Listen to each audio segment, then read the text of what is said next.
Hello everyone, I'm Jonathan Little. I'm here today with episode 215 of Weekly Poker Hand. I want to thank you for being here with me today. If you have not already, make sure you go to my site, jonathanlittlepoker.com. There, I post this podcast along with the video if you are only listening on audio. And I also post a weekly educational blog, usually an article or training video or video blog of my travels, where I aim to just make you a little bit better at poker every single week. So go there, check it out. I also have my books there, my training videos, and my email list. If you want to stay up to date on everything I have going on, definitely go there and check it out. I recently ran a giveaway, by the way, where I gave away a $2,000 package, including a buy-in to a $1,100 tournament. So if you want to have access to that, make sure you sign up to the email list on jonathanlittlepoker.com. So today, we have another hand from the $10,000 buy-in final table that I recently made.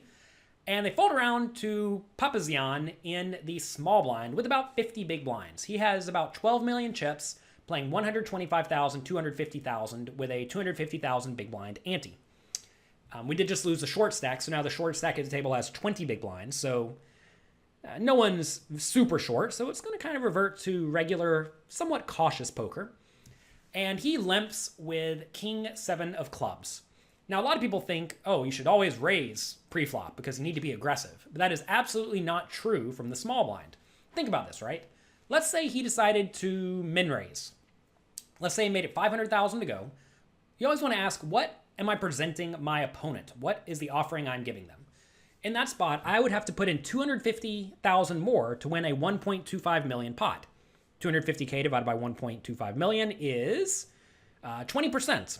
So will I realize 20% equity in position with any two cards? And the answer is clearly yes.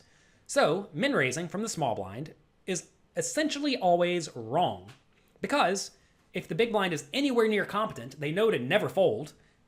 So if I'm not going to make a mistake pre-flop, am I going to make a lot of mistakes post-flop? Probably not, especially given I'm in position. So you definitely don't want to min raise. What if you make it 3 big blinds? Well, now I have to put in 500K to win a 1.75 million pot, which means I think I need to realize 28% equity or something like that. Again, is it that hard to realize 28% equity from in position? Clearly it's not. So making it 3 big blinds is not particularly great. What if you make it 4 big blinds? Now I have to put in 750K to win a 2.25 million pot. So that means I need to realize 33% equity. Even then, I'm probably going to realize 33% equity with a really wide range because I'm in position. So you don't really want to raise. What you want to do from out of position is keep the pot small and manageable. Also, if you raise, I get to re-raise, and then you have to fold sometimes, so then you just straight up lose. So raising from the small blind against reasonable and good players is a particularly bad strategy, and I would like to think I'm somewhere in the reasonable or good category.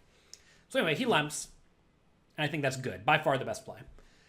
Now I get ace-9 offsuit in the big blind. And this seems like a hand that's definitely good enough to value raise. So I make it 600K more. And now, so when I make it 600K more, it's 8.5 million. I made it 3.5 big blinds or so.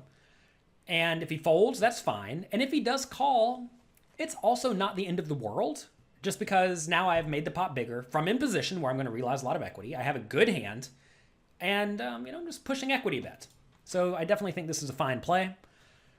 And he does decide to call, as he should. Because, again, he doesn't need to realize a ton of equity.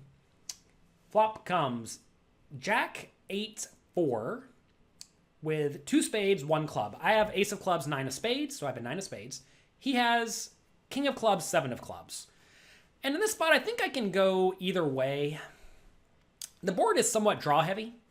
So I guess I don't actually mind checking some portion of my range. The hands I want to bet are definitely going to be my best made hands in my draws, and the hands that don't mind protection. So this hand may fall in the protection category, and it also kind of falls into the draw category. They're definitely better draws to bet. Like say I had a hand like Queen 9, that would definitely be a better hand to bet because it's a gut shot straight draw. But I think this hand with its backdoor equity and overcard is probably fine to bet. Pot's 1.9 million. I could probably go, I don't know. It depends on how I'm tailoring my range. As you have more bluffs in your range, you want to bet bigger. And if I'm betting this hand, I probably want to go ahead and bet bigger. So I'm not really sure I like my bet. And the reason I say that is because if I'm betting ace-9, that means I'm betting like all of my other draws, and there's already a lot of draws available. So I think I should probably bet bigger in the spot. More like, if the pot was 1.9, I should probably bet closer to like 1.5. But I do 700k, and now with his king 7 of clubs, should he call, he has a backdoor flush draw, a backdoor straight draw, and he has an overcard. And I think he should. This may be an okay hand to raise, but because we're at a final table where you really don't want to be the next person out, that makes you less inclined to make raises. I mean, his draw is pretty junky, right? I mean, king high doesn't have a ton of showdown value. It's going to have a hard time getting to the river. And usually he's going to need to bluff it on the river even if he does get there. So I think this may be a fine hand to raise. Clearly, call is also fine just because of pot odds. A lot of people think that, only king high, what are you going to do? You should just fold. But here he has a lot of equity. If you're watching the video, you can see he actually has 24% equity. And he's going to have 24% equity against most hands. And given the pot odds, he has to put in 7 to win a pot that's going to be 32. And clearly, if the pot's bigger than 2.8 million, once he calls, then he should continue. So he's getting the right price to continue. So he shouldn't fold. If he did fold, this would be a very easy way for me to manufacture equity. Just raise and continuation bet small. But Papazian's a good player, so he is not going to fold. Turns to 6 of diamonds, which now does not help me. He checks, and I decide to check behind. At this point, I need to continue bluffing with my draws that have equity, and I need to keep value betting with my best hands. So does this draw have a lot of equity? And can it not win at showdown? This hand can win a bit at showdown, and it lost pretty much all of its equity because it went from having lots of backdoor draws, backdoor flush draw, backdoor straight draw, to now having no backdoor draws. So this in particular is a hand that I do not think I need to keep bluffing with. And if I did bluff here again, I'm almost certainly bluffing with too many hands.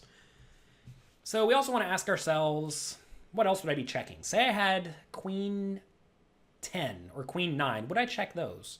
It's probably close. If I had a bad flush draw, like any unpaired flush draw that's not ace high, I would definitely keep betting those. I would definitely keep betting if I had a jack. If I had an overpair, I'd keep betting. If I had a set, I'd keep betting. If I had ace 8, would I keep betting? It's a little dicey. You really don't want to get raised off ace 8, so I'd probably check that one. What this amounts to is I'm not really betting this turn a lot. So if you're not betting the turn a lot, you have to be very careful that you do not bet with too many bluffs, because then your opponent can just very easily call down with like any pair, and you don't want to make it to where you're really easy to call down with any pair, especially if you do want to be bluffing sometimes. So I think I'm going to be checking this turn quite a bit. So it does go check, check, which I think is nice. River is a 10. And Papazian decides to bet 1.8 million into the 3.5 million pot with his king 7 of clubs for a busted backdoor draw.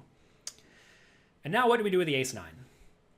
Well, can we call? That's always the first question. Are we going to win 20 or 30? How much do we have to win? We have to win about 25% of the time.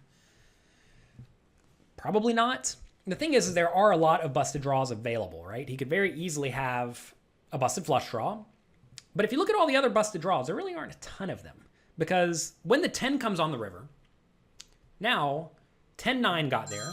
Oops. We're in real time here. Someone's calling me. 10-9's available. That just made a pair. He could just have a jack.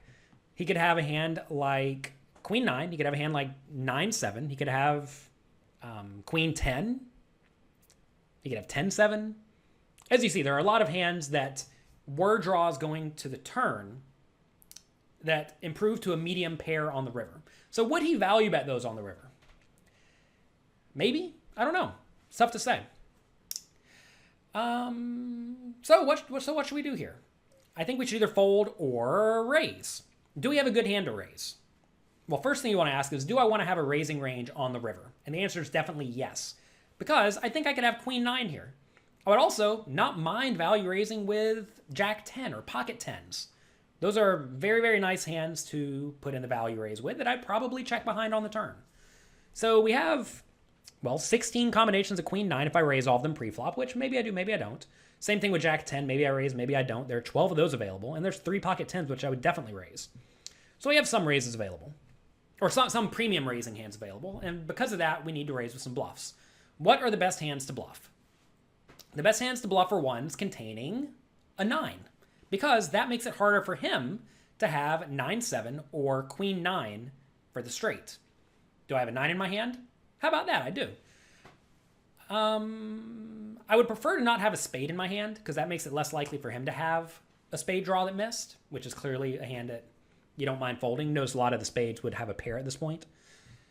But it is what it is. So I'm going to go ahead and raise. It's also nice to have the ace in my hand, because that blocks ace-jack, which is one of his clear value bet combinations on the river. So I think this is good. So he bet 1.8 million. I'm probably going to make it about, I don't know, 8 million. Seems nice. You want to apply a lot of pressure, because you're trying to make the hands like, oh, I don't like this size. You're trying to make hands like a jack or a 10 fold.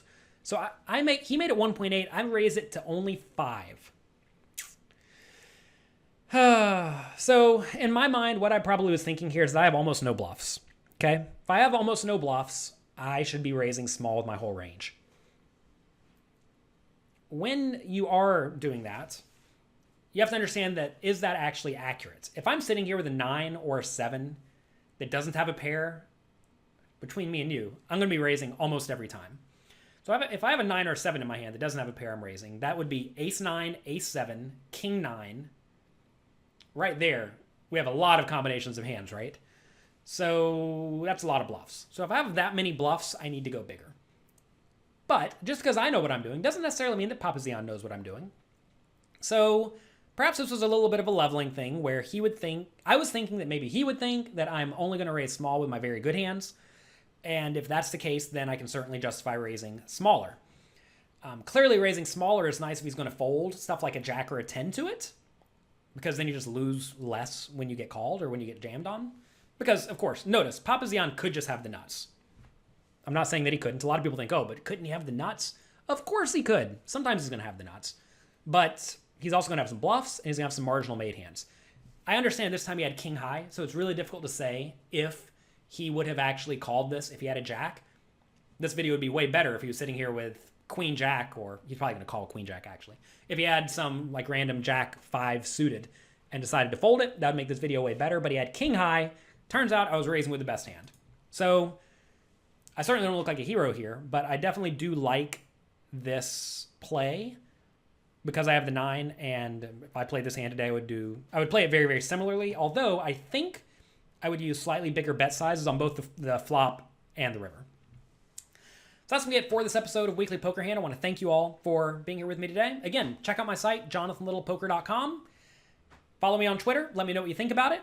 And be sure to come back next week for another fun poker hand.